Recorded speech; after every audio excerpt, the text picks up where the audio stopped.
小テスト。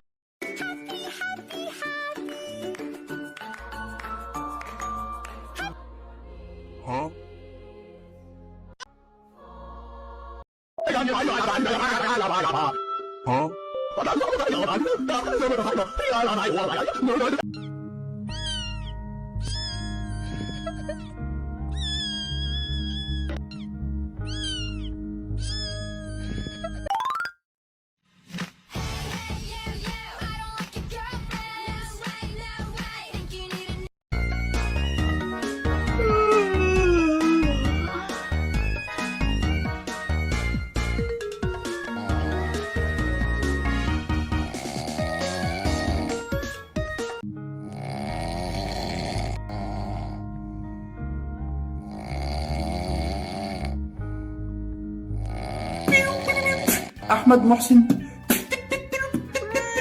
يا أحمد يا محسن.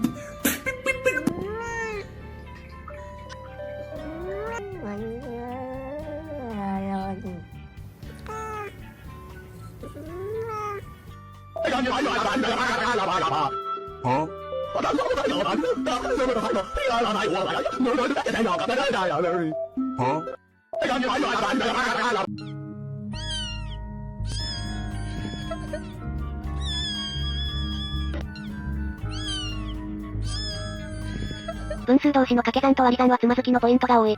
5つ目として、分数の足し算引き算とやり方が異なる点である。それゆえに勉強ができない子は混乱しやすい。そして、掛け算と割り算でも掛けるやり方が異なるし、逆数にするというのも理解が難しい。